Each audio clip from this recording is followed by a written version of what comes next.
What movie is a lot darker than people realize? The Incredibles attempted suicide. Lots of unseen collateral damage and possible civilian deaths. The systematic assassination of superheroes. All around The Incredibles is centered around some very heavy subject matter, on top of the superhero stuff like you mentioned. Infidelity, mediocrity and the midlife crisis, family struggles, feminism vs the traditional housewife, parents struggling with an ADHD child, the impact of our actions over decades, and how our past comes to haunt us, dealing with corporate life, and struggling with our capitalist system. There's so much going on that fly right over kids' heads because it's laid down subtly for adults. Such a great movie. Throw in this teenage struggles with confidence, both social and with her powers, as well. Not really unexplored territory by any means, but a good storyline nonetheless. All Dogs Go to Heaven. That hellish, pun intended, dream sequence still freaks me out to this day. Agreed, it made me cry as a kid. Shrek, it shows how people have hatred for other people just because of the way they are. Religion, looks, race, culture, poverty. It has a good lesson that we should love everybody regardless of all the stupid goofy stuff. I don't have a problem with the world, darn K. It seems as if the world has a problem with me, Shrek. The second movie goes further too, with Shrek's own Phil trying to get rid of him because of a combination of a dislike for Shrek's race and being manipulated by the fairy godmother. Also, a lot of the citizens seem very alarmed by Shrek. Also, isn't his Phil under some kind of glamour spell, and in actuality a frog? Talk about the pot calling the kettle black. Racism really is just outsourcing insecurity and self-loathing to an easy target. Monster Incorporated. They use screams of innocent children and might even scar them for life to have electricity. Let's not about how Randall the Vandal planned to kidnap children to suck their voice or something. Not to mention that Watsonus was willing to kidnap children just to keep his company afloat. Instead of investing in alternative energy, he decides to go out and harm another world. Sort of like a commentary on how we're destroying our own world because we won't simply adopt another energy source. Hello. Gotta defend capitalism like a good, honest, hard-working bootlicker. Now Watsonus was a boot. He was probably the richest man in the monster world. Most Studio Ghibli movies. They're kids movies with sometimes depressing or dark messages behind them. Grave of the Fireflies is a prime example. Many kids cried when leaving the cinemas. It was a shock. Adult here cried. Another adult cried when I thought about the candy a few months ago. Willy Wonka and the Chocolate Factory. It's pretty dark. I read somewhere that he possibly suffers from narcissist personality disorder. For example, he wears clothes that stand out, so he is always the center of attention. He dismisses questions when they are asked because he can't stand criticism. He placed all those kids in danger with not a care in the world. There's a lot more examples. It's weird when you look back on these children's stories because you realize it goes a lot deeper. My favorite fan theory is that Snowpiercer is actually a sequel to Willy Wonka and the Chocolate Factory. It's very dark. The Brave Little Toaster. Made the mistake of watching this movie on mushrooms BC. I remembered loving it as a kid. God damn, it gets dark. The whole worthless song, where cars are just being crushed to death and singing about it, was ducking brutal.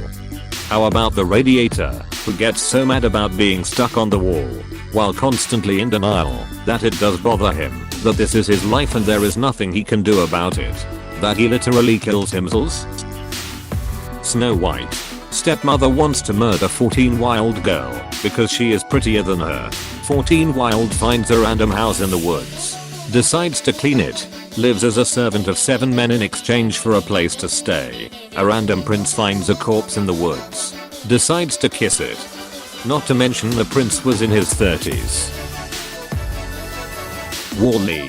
Didn't a scene from the movie show that when the earth was evacuated, the whole planet was controlled by and large, a huge mega corporation literally bought the planet and then destroyed it in their mission to make as much money as possible. Wall-E is basically kid-friendly cyberpunk. Milo and Stitch.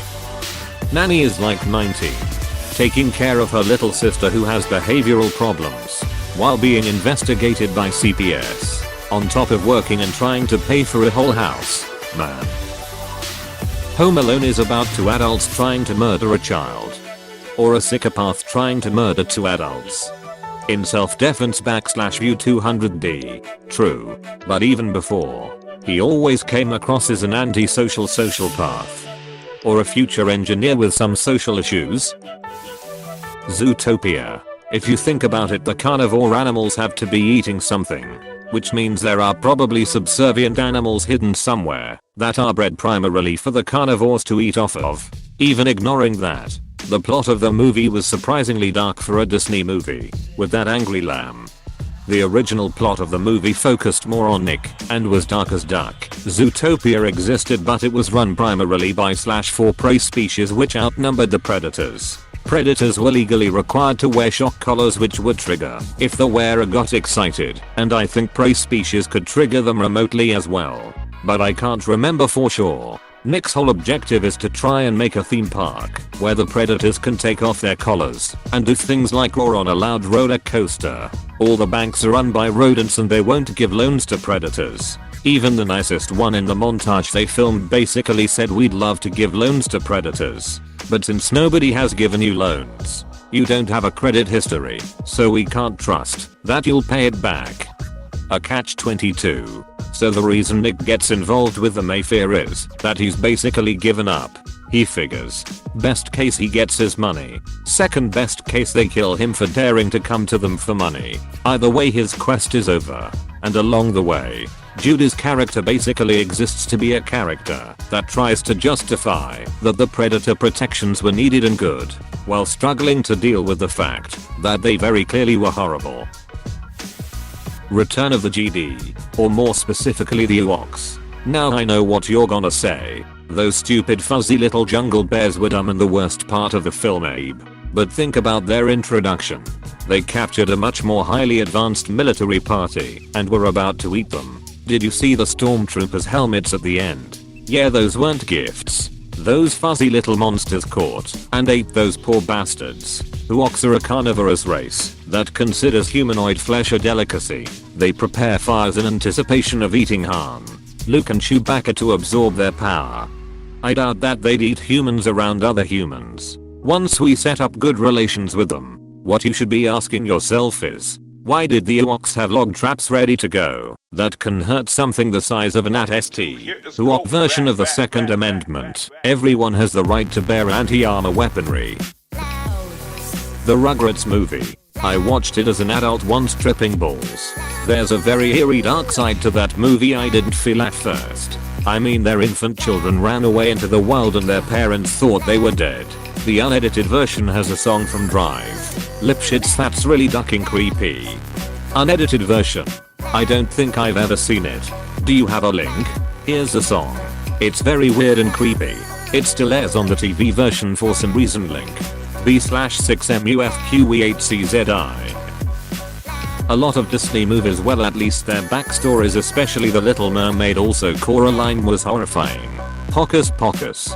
And I forget what it was called, but there was this movie that had witches turning kids into mice that was definitely dark, and I enjoyed that one as a kiddo. And Pinocchio, when you think about all the kids becoming donkeys, The Witches is the movie with witches turning kids into mice.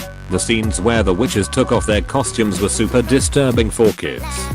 At the end of the movie, the protagonist is changed back into a boy. At the end of the book, he is stuck as a mouse forever, but okay with it, because this way he can die before his grandmother, who probably won't live for many more years.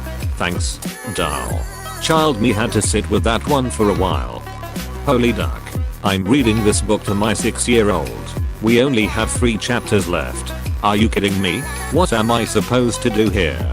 This will make her so upset. She cried when he turned into a mouse, and I said I'm sure he'll turn back. They'll figure it out. Talk about the ending. And if it upsets her, have her help you write a happier ending. Fanfiction is therapy. If it helps, the kid really does seem content as a mouse, and they build contraptions so he can do things around the house. Happy Feet took a weird and dark turn about 2/3 of the way through when it switched to live action. I remember thinking the movie would end when he followed the boat and then when he was stuck at the zoo. But yeah, that part was dark. Nemo. Who wouldn't love a movie about someone's kid being kidnapped after his wife and 999 other kids were brutally murdered? Damn. If you made this movie with people, it would be dark as hell. Now I want a studio or director who only makes horror movies out of Disney movie plots. Watership Down. A kid's cartoon film about rabbits, some of whom suffocate to death, effectively buried alive. Others get poisoned, trapped, drowned. We watched it at school and there was a lot of crying. A whole generation of kids were traumatized by that one. Back to the Future Part 1. Yup, it's bizarre how the main character isn't all that disturbed by how his folks basically become totally unrecognizable in the end. Well. Materialism FTW. Apparently the original actor for George McFly refused to be part of sequels because they hadn't gone with his suggestion of altering the ending of the first. In his view, the ending translated to having money is needed to be happy. The Truman Show. OMG yes. That poor guy lived his whole life in a massive TV studio and everyone he knew was a paid actor. Everyone. And he was a ducking travel agent. A travel agent who never went anywhere. He knew there was this whole big world out there, but he could never leave his hometown. Something or someone always stopped him. The Prestige, great flick, but holy shit. See, I disagree. Only with the way the question was asked. You are absolutely right on both aspects. Great flick. Very dark. But it was intended to be dark. Whereas the question is asking what movie is darker than we realize. Game of Thrones Season 8 Ep 3. Not a movie, but still really dark. I woke up at 3 AM and paid for a VPN to watch this on a laptop. At first I thought the hotel Wi-Fi was shitty or computer sim settings were broken. Nope. Groundhog Day. To me, everything at the end of the movie seemed fun and good except. What is he gonna do with all that insurance he just bought from Ned?